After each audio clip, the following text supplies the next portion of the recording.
This is Daily Gains. Welcome back. I'm Jeremy. And I'm Dave. It's time to get it in. Let's get going. James 1:15. Then after desire has conceived, it gives birth to sin, and sin, when it is full grown, gives birth to death. Such an odd picture to think of the whole life cycle of humans in this one picture here. Conception to birth, birth to full grown to death. This is the life cycle that all of us now and in James' time would be familiar with. Mm-hmm. And James is saying, okay, well, this is not about how you grow. This is about what happens inside of you that then leads to death. All this in the context of this is where fights and quarrels are coming from. Now, we haven't gotten there yet, right? But he's gonna get there in short order. And he says it's this: desire gives birth to sin. Do we use desire in our culture?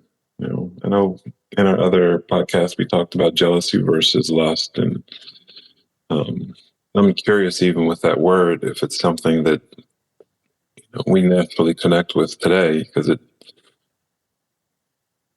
I'm just trying to think of a message when I heard desire put forward as opposed to unhealthy passions or some other word. Well, I think in the Greek here, this word desire is in fact the word that in other places is translated as lust. So it is that strong desire. And it's not to say lust is necessarily a strong desire for something wrong, or even a strong desire that is inappropriate for what it's desired for, even if it's good. But it is to say it's a very strong desire. It's something that is driving you. It's something that is laying claim to your will and saying, I'm going to force you to follow me because I want this. I tell my kids, and I've talked about this in Anchor and Devoted. I talk to my kids about the struggle that we have between our head, which says I know, our heart, which says I will, and our stomach, which says I want.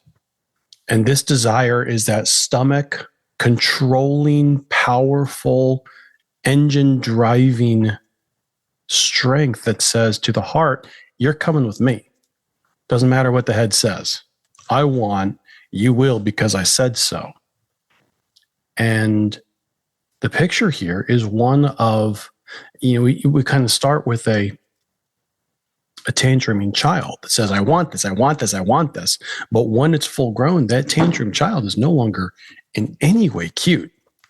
No, it's something that is powerful, cruel, destructive, narcissistic, self-centered, because it doesn't matter what it is. All it knows is I want, you're in my way, so I'm going to use whatever power I have to drive to that, regardless of what's going on around me. And James says, yeah, well, that ultimately is going to lead to death. For me, the fact, you've been hitting on this in ways, is that once it has been birthed, it's in the wild. There's no more control anymore, just as the only boundary seems to be death. That is, I think, very true when you consider what people would do because of either the brokenness of their past or how they learn to love wrong, and they choose to project it onto others or to share it, and it produces more weeds. It bears fruit in a way that's unhealthy. And I'm just thinking, as a full-grown person, that's typically what happens. You can create more unhealthy passions or unhealthy desires. Mm-hmm. And so it isn't just one and done, but it is often wilder than we think once we let it go. Just interesting. It is. And it drives me to this question. What then do we do about this? Because this isn't a person who you can't stop from growing. You kill it or they will continue growing. This is, in fact, a desire which gives birth to sin. And we're not told to let sin continue with us. What we're told here is, and what we're told throughout Scripture, what Jesus was talking about as he was on the Sermon on the Mount is, hey, he's going to teach us to pray, Father, not my will, but your will be done. Let it be done on earth as it is in heaven. He's going to teach us that we ought to be subjugating our will to our decision to follow and to serve and to sacrifice. This is flowing out of blessed are the poor in spirit, blessed are the meek, blessed are the peacemakers. And the implication here is, if your desire has been born, if it's been conceived and it's giving birth to sin, then the right action to take is to quickly lay hold of that desire so that it cannot fully grow. Which is to say, you have to be willing to recognize that you have this desire, that this desire will rule over you. And your recourse, your action then is, I will lay hold of this desire and it will not control me, but it will serve me. I will control it. I will take it in hand. I will subjugate it. It will follow my will, not the other way around. This is a life of self-control.